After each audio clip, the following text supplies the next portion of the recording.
როგორც მოგეხსენებათ, მიმდინარე წლის 14 ნოემბრიდან საქართველოში მიმდინარეობს მოსახლეობის და სასოფლო-სამეურნეო აღწერა.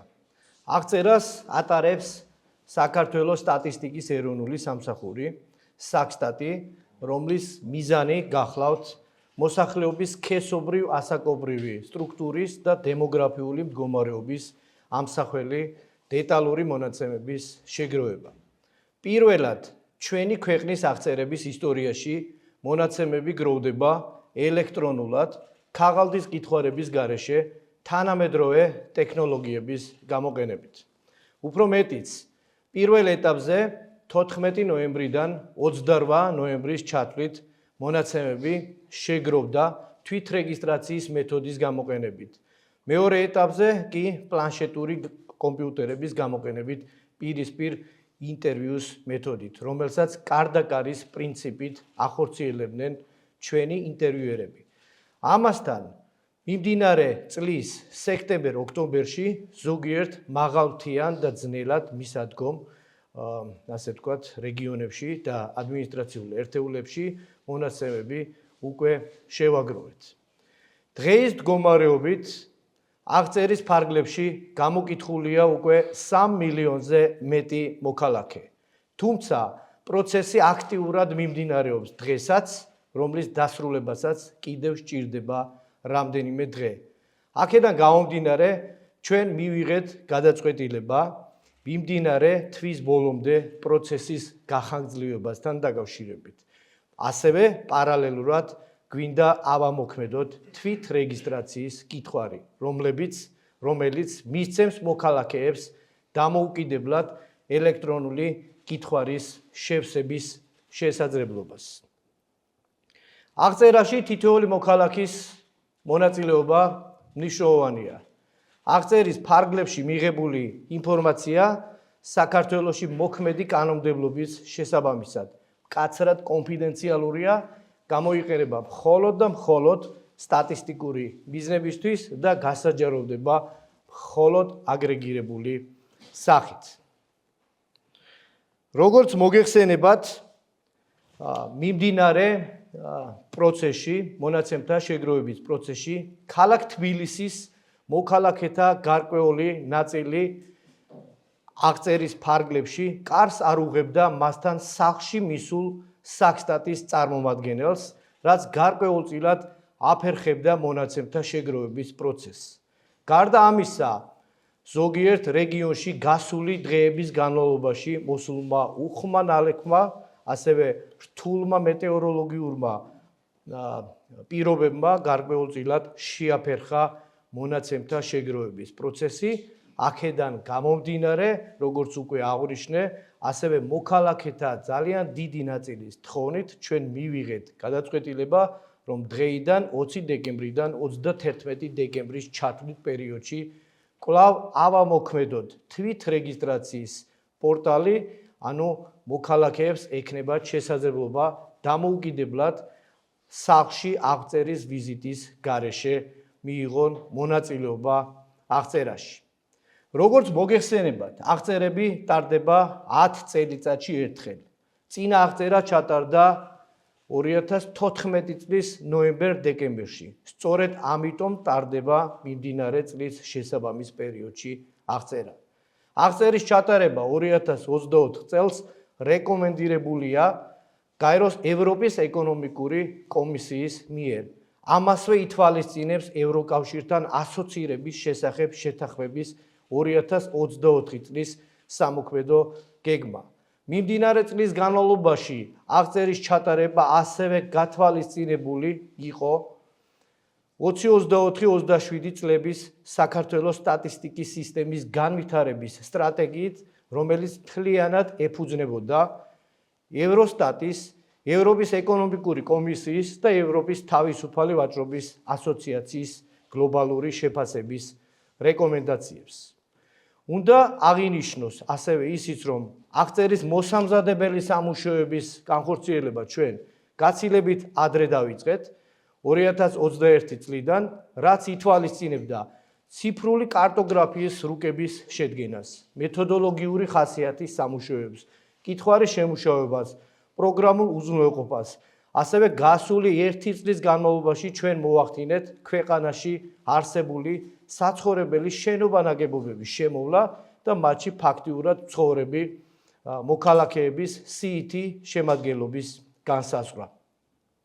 უნდა აღინიშნოს, ბატონებო და ქალბატონებო, რომ მოსახლეობის აღწერა არ გულისხმობს მხოლოდ მოსახლეობის რიცხოვნობის შესახებ მონაცემების შეგროვებას. აღწერის ფარგლებში გროვდება ინფორმაცია მოქალაქეთა საბინაო პირობების და ასე ვთქვათ, საცხოვრისის კეთილმოწყობის სახეების შესახებ. ასევე დეტალური ინფორმაცია მოქალაქეობის, ეროვნების, აღსარებლობის, განათლების დონის, დასაქმების სტატუსის, ჯანმრთელობის მდგომარეობის, მოქალაქეთა სარგებლობაში არსებული ასე ვთქვათ, მიწის ნაკვეთების სტრუქტურის, მსხვილფეხა-რქოსანი პირუტყვის და ფრინველის სულადობის და ზოგადად სასოფლო-სამეურნეო აქტივობის შესახებ. რაც შეეხება მოსახლეობის აღწერის კითხვას, მთლიანად შემუშავებულია საერთაშორისო მეთოდოლოგიების საფუძველზე, კერძოდ ევროპის ეკონომიკური კომისიის, ასევე სურსათისა და სოფლის მეურნეობის ორგანიზაციის გაიდლაინების მიხედვით. ამასთან, მიმდინარე აღწერის კითხვარი მსგავსია 2014 წელს ჩატარებული აღწერისა, ასე რომ აღწერის კითხვარი მოიცავს მხოლოდ და მხოლოდ იმ საკითხებს, რომელიც რეკომენდებულია საერთაშორისო მეთოდოლოგიის მიხედვით. ეს გახლავთ, კიდევ ერთხელ ვიმეორებ, ევროპის ეკონომიკური კომისია. უნდა აღინიშნოს, რომ მოსახლეობის აღწერა გახლავთ ძალიან მასშტაბური სტატისტიკური პროექტი, რომლის ფარგლებშიც დაახლოებით 12,000-ზე მეტი სტატისტიკის ეროვნული სამსახურის მუდმივი და დროებითი თანამშრომელი მუშაობს. აქ არიან გამოცდილი სპეციალისტები, რომლებიც რამდენიმე ათეული წელია კეთილსინდისიერად ასრულებენ მათზე დაკისრებულ მოვალეობას. მათ აქვთ უკვე რამდენიმე აღწერაში მუშაობის გამოცდილება. ასევე პერსონალი აერთიანებს ათასობით სტუდენტს, მოტივირებულ და გამორჩეული უნარების მქონე ახალგაზრდას, რომელიც თავიანთი პროფესიული კარიერის საწყის ეტაპზე იმყოფებიან. უნდა აღინიშნოს, რომ ჩვენ თავდაუზოგავად 5 თვის მანძილზე უწყვეტ რეჟიმში ვახდენდით აღნიშნული პერსონალის შერჩევას და მათ გადამზადებას. მინდა ვისარგებლო შემთხვევით და დიდი მადლობა გადაუხადო თითოეულ მათგანს ნაყოფიერი თანამშრომლობისთვის, მოთმინებისთვის, გამორჩეული პროფესიონალიზმისთვის და უნდა აღინიშნოს ის, რომ თითოეულ მათგანს მნიშვნელოვანი წვლილი აქვს აღწერის წარმატებით განხორციელების საქმეში. კიდევ ერთ მნიშვნელოვან საკითხზე მინდა გავამახვილო ყურადღება. როგორც მოგეხსენებათ, აღწერა დავიწყეთ 14 ნოემბერს და მიმდინარეობს დღესაც. თავისი მასშტაბიდან გამომდინარე, რასაკვირველია შეუძლებელია მონაცემთა შეგროვება ფრაგმენტულად ერთ ან ორ დღეში. საერთაშორისო გამოცდილების და პრაქტიკის მიხედვით ამას სჭირდება რამდენიმე თვე. ჩვენ შემთხვევაში 2 თვე. წარსული გამოცდილებაც ამას გვაჩვენებს. ბუნებრივია ამ 2 თვის მანძილზე მოსახლეობის დემოგრაფიული სურათი შესაძლოა მნიშვნელოვნად შეიცვალოს. უფრო მეტიც, მოსახლეობის დემოგრაფიული სტრუქტურა იცვლება ყოველდღიურად. ადამიანები იბადებიან, კვდებიან, ქორწინდებიან, განქორწინდებიან, იცვლება მათი სოციალური მდგომარეობა, ასევე ისინი შეიძლება იცვლიდნენ თავიანთ მუდმივ საცხოვრებელ ადგილს. უნდა აღინიშნოს, რომ ყოველი დღის ბოლოს მოსახლეობის რიცხოვნობა შესაძლოა გარკვეულწილად ასე ვთქვათ, განსხვავდებოდეს დღის მდგომარეობით, დილის მდგომარეობით მოსახლეობის რიცხოვნობისგან. ამიტომ აქედან გამომდინარე, საერთაშორისო პრაქტიკის მიხედვით ფაქტების რეგისტრაცია ხდება რაღაც კონკრეტული თარიღის მიხედვით, რომელსაც სტატისტიკოსები, დემოგრაფები უწოდებენ კრიტიკულ მომენტს.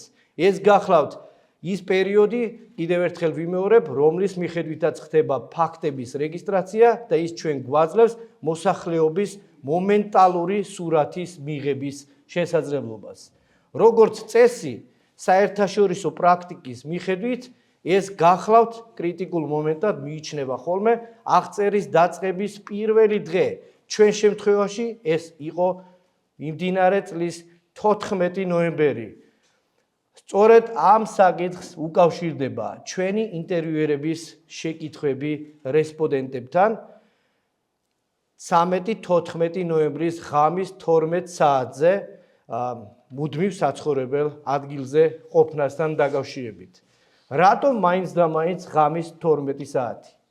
ჯერ ერთი, იმიტომ რომ აღწერები ტარდება მუდმივი საცხოვრებელი მისამართის მიხედვით და მეორე მიიჩნევა, რომ შუაღამის 12 საათზე მოსახლეობის დიდი ნაწილი იმყოფება თავის მუდმივ საცხოვრებელ მისამართზე, სახლში. მოკლედ, რომ შევაჯამოთ, ჩვენს მიღებული გადაწყვეტილების მიხედვით აღწერის პროცესი, აღწერის ფარგლებში მონაცემთა შეგროვების პროცესი კიდევ ხანგრძლივდება თვის ბოლომდე. ამასთან დღეიდან 31 დეკემბრის ჩათვლით პარალელურად გახსნილი იქნება თვით რეგისტრაციის პლატფორმა, რაც მისცემს თითოეულ მოქალაქეს, რომელიც აღწერის მიღმა არის დარჩენილი აღწერაში ჩართვის შესაძლებლობას, ამისთვის უნდა შევბრძანდეთ Geostat G-ზე, უნდა გაიაროთ მარტივი რეგისტრაცია, ელექტრონული კითხვარის შევდებ, როცა გადააგზავნით ამას, მიიღებთ საიდენტიფიკაციო კოდს აღწერაში თქვენი მონაწილეობის დასადასტურებლად. მინდა ვისარგებლო შემთხვევით და მთელი ჩვენი გუნდის სახელით დიდი მადლობა, გულწრფელი მადლობა გადაუხადო ყველა იმ მოქალაქეს და რესპონდენტს, რომელმაც დამოუკიდებლად თუ პირისპირ ინტერვიუს სახით მიიღო მონაწილეობა აღწერაში. მინდა ასევე მოუწოდო და ვთხოვო ყველა იმ მოქალაქეს, რომელიც ჯერჯერობით არ ჩართულა აღწერაში მონაწილეობისკენ. მინდა აღვნიშნო, რომ მონაცემები, რომელსაც ჩვენ აღწერის ფარგლებში ვაგროვებთ, გროვდება ისევ და ისევ თქვენთვის. იმისთვის, რომ გქონდეთ ქვეყანაში არსებული დემოგრაფიული მდგომარეობის ამსახველი სრულყოფილი სურათი და მიიღოთ მტკიცებულებებზე დაფუძნებული ბიზნეს თუ ინდივიდუალური გადაწყვეტილებები. აღწერის წინასწარი შედეგები 6 თვეში 2025 წლის ივნისში იქნება ხელმისაწვდომი. დიდი მადლობა ყურადღებისთვის.